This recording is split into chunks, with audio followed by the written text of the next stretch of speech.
Halo permisa, bersama saya yang akan membacakan sebuah novel dari Sidney Sheldon, Kalau Bintang Menerangi Bumi bagian pertama. Sekarang masuk episode kelima. Oke pemirsa, langsung aja ya. Oh ya, minta klik dan subscribe-nya ya pemirsa, supaya aku semangat bacain novelnya. Oke. Di umur 17, gadis remaja yang kerempeng dan bertungkai panjang itu telah tumbuh menjadi seorang wanita. Wajahnya menunjukkan semua ciri orang Scots leluhurnya. Kulit bagai pualam, alis lengkung yang halus, mata kelabu yang menyerupai awan petir, rambut hitam yang bergelombang. Selain semua itu ada macam nuansa melankolik yang senantiasa menyertai perilakunya, seakan mencerminkan sejarah berdarah rasnya di abad silam. Rasanya sulit mengalihkan pandangan dari wajah Lara Cameron. Kebanyakan penyewa rumah itu hidup tanpa wanita, kecuali wanita penghibur yang mereka bayar di bordir Madame Kirsty dan di rumah-rumah bordil lainnya. Dan gadis remaja yang cantik ini jelas menjadi pusat perhatian mereka. Ada saja pria yang menyudutkan di dapur atau di kamar tidur ketika Lara sedang membersihkannya dan berkata, "Kenapa kau tak mau dengan aku, Lara? Aku bisa berbuat banyak buat kamu. Atau kau belum punya pacar kan? Mari kutunjukkan bagaimana laki-laki itu.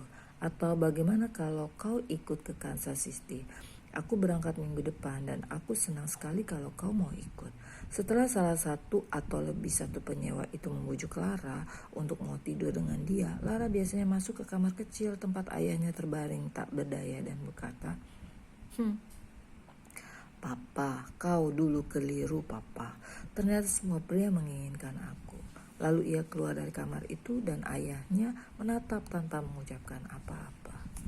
James Cameron meninggal di pagi hari musim semi, dan Lara memakamkan dia di Greenwood Cemetery di kawasan Passchendaele. Satu-satunya orang lain yang menghadiri pemakaman adalah Bertha. Tidak ada air mata.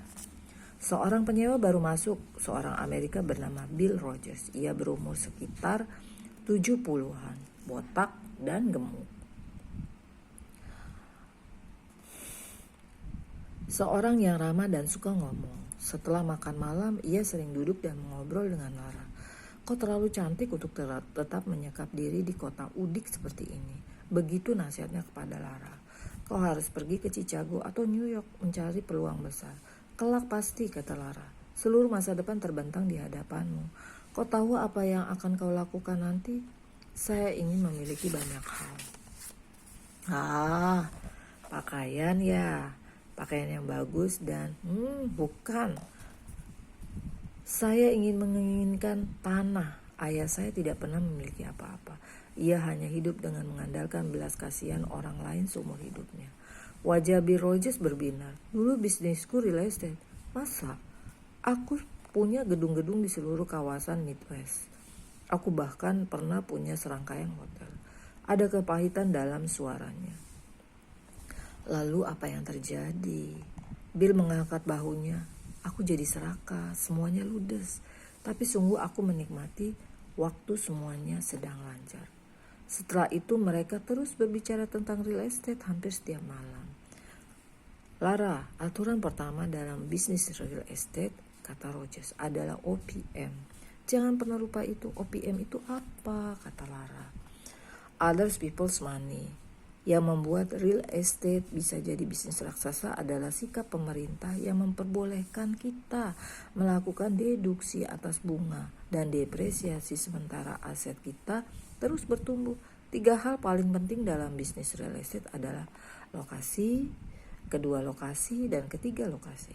Sebuah gedung bagus di atas bukit adalah kartu mati, Lara. Sebuah gedung jelek di pusat kota akan membuatmu kaya. Rogers mengajari Lara tentang mortgage, hipotek hak milik, dan refinancing, pendanaan ulang, dan pemanfaatan pinjaman bank. Lara menyimak dan belajar dan mencamkan semua itu. Ia seperti karet busa menyerap semua informasi dengan cepat dan lahap. Yang paling berarti dari semua ucapan Rogers adalah, tahu kau, Gillespie sangat kekurangan akomodasi. Itu merupakan peluang hebat untuk siapa saja. Kalau saja aku lebih muda, 20 tahun. Mulai saat itu Lara memandang Gillespie dengan kacamata yang lain. Membayangkan gedung-gedung perkantoran dan perumahan di atas tanah-tanah yang masih kosong. Sangat mengasihkan, sangat mengecewakan. Impiannya sudah terbentuk, tapi dia kecewanya apa? Ia tidak memiliki dana untuk mewujudkannya. Saat Bill Rogers meninggalkan kota itu, ia berkata, ingat ya, others people's money. Semoga sukses, nak. Seminggu kemudian, Charles Cohn masuk ke rumah kos itu. Ia seorang pria berperawakan kecil berumur sekitar 60-an. Rapi dan ramping. Para penyewa lain di meja saat makan malam, tapi sedikit sekali berbicara. Ia nampaknya mengisolasikan diri dalam dunianya sendiri yang sangat pribadi. Ia mengamati Lara saat Lara mengerjakan berbagai hal di rumah kos itu. Selalu tersenyum, tak pernah mengeluh. Berapa lama Anda merencanakan untuk tinggal di sini? Tanya Lara kepada Cohn. Saya belum pasti, bisa seminggu atau sebulan atau 2. Charles Cohn ini membuat Lara bingung. Ia sama sekali lain dari penyewa lainnya. Lara mencoba mengira-ngira apa profesinya. Ia jelas bukan penambang atau nelayan. Dan ia juga tidak nampak seperti pedagang. Ia nampak berstatus lebih tinggi daripada penyewa lain. Lebih berpendidikan pula. Ia mengatakan kepada Lara bahwa ia telah mencoba booking ke satu-satunya hotel di kota itu, tapi penuh. Lara memperhatikan bahwa ketika saat makan tiba, ia hampir tidak makan apa-apa. Kalau kau punya sedikit buah, katanya dengan rasa sungkan, atau sedikit sayur, apakah Anda sedang menjalani semacam diet? Tanya Lara. Kira-kira begitu, saya hanya makan makanan halal dan nampaknya tidak ada di Gillespie. Petang berikutnya ketika Charles Cohn duduk untuk makan malam, sepiring masakan daging domba telah terhidang di hadapannya. Ia memandang Lara dengan keheranan. Maafkan saya tidak bisa makan ini, katanya. Kalau tak salah saya sudah jelaskan. Lara tersenyum. Benar, ini halal. Apa? Saya menemukan penjual daging halal di Sydney. Penjualnya memberi saya ini. Nikmatilah. Sewa Anda sudah termasuk 2 kali makan sehari. Besok Anda akan mendapat steak. Mulai saat itu setiap kali Lara bebas, Cohn mencoba untuk mengajaknya berbicara. Ia terkesan dengan kecerdasan Lara dan perilaku yang mandiri. Pada suatu hari Cohn menyatakan secara diam-diam tentang apa yang sedang dilakukannya di Gillespie. Saya seorang eksekutif dari Continental Supplies. Itu adalah sebuah perusahaan nasional yang sangat terkenal. Saya berada di sini untuk mencari lokasi bagi toko kami yang baru. Mengasihkan sekali, kata Lara. Aku sudah tahu ia berada di Gillespie untuk suatu urusan penting. Anda bermaksud membangun gedung? Tidak, kami akan mencari orang yang mau melakukan itu. Kami hanya menyewa gedung-gedung itu. Pada jam 3 dini hari Lara terbangun dari tidurnya yang lelap dan menegakkan badannya di ranjang. Jantungnya berdebar keras. Apakah itu mimpi?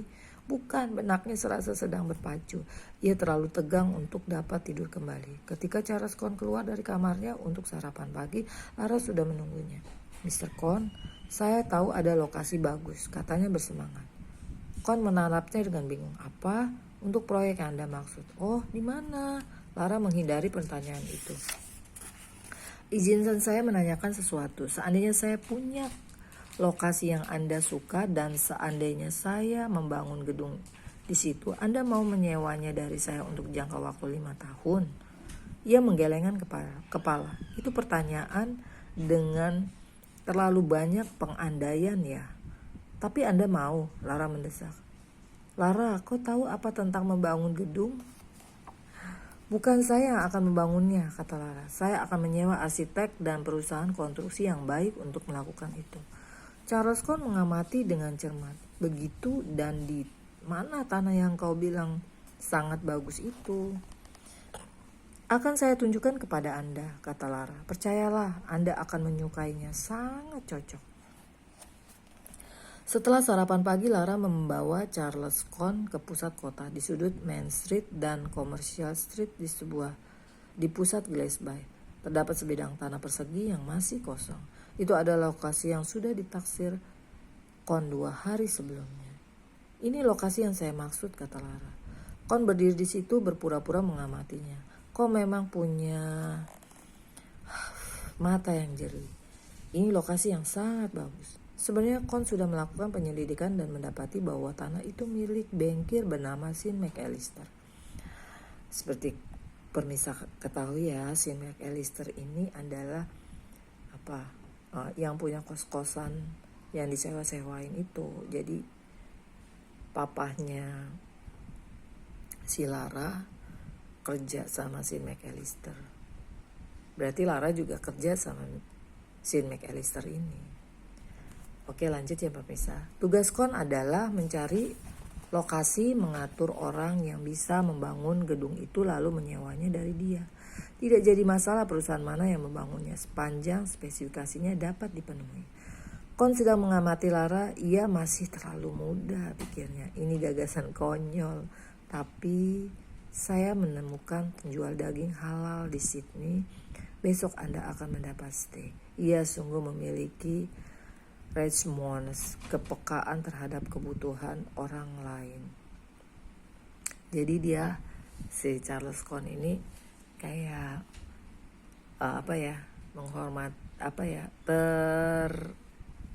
terpesona gitu ya sama kebaikannya Lara, kepeduliannya Lara. Soalnya kan dia nggak bisa makan makanan yang nggak halal, tapi Lara mau menyediakannya. Oke, lanjut ya pemirsa. Lara sedang berbicara dengan penuh semangat.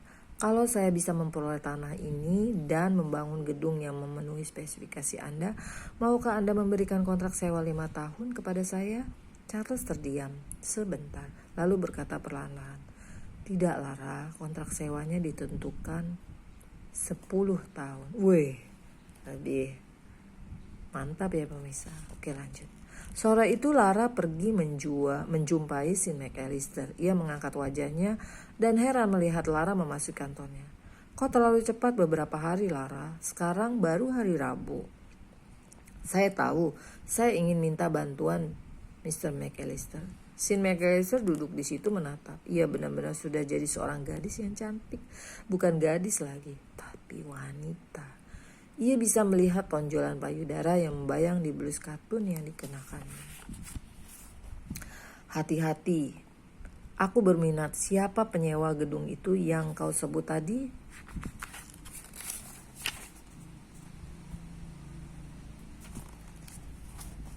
Oke, lanjut pemirsa. Duduklah my dear, apa yang bisa aku bantu? Lara terlalu tegang untuk duduk. Saya ingin mengambil kredit. McAllister terperanjat. Apa? Saya ingin meminjam uang. McAllister tersenyum. Maklum. Boleh saja kalau kau membutuhkan gaun baru atau sesuatu, aku bersedia meminjamkan. Saya ingin meminjam $200,000. Senyum McAllister langsung lenyap. Apa? Ini semacam lelucon. Bukan, Sir. Lara memajukan badannya dan berkata dengan serius. Ada sebidang tanah yang ingin saya beli untuk membangun gedung. Ada orang penting di rumah kos saya yang bersedia memberikan kontrak sewa 10 tahun. Itu akan merupakan jaminan cukup bagi pembiayaan tanah dan bangunan itu. McAllister sedang mengamati dia, wajahnya cemberut. Sudahkah kau bicarakan ini dengan pemilik tanahnya? Saya sedang membicarakannya sekarang, kata Lara. Perlu sedikit waktu untuk mencerna ini. Tunggu dulu, maksudmu yang kau bicarakan itu tanah milikku? Ya, kafling yang berada di sudut Main Street dan Commercial Street. Kau datang kemari meminjam uang dari aku untuk membeli tanahku.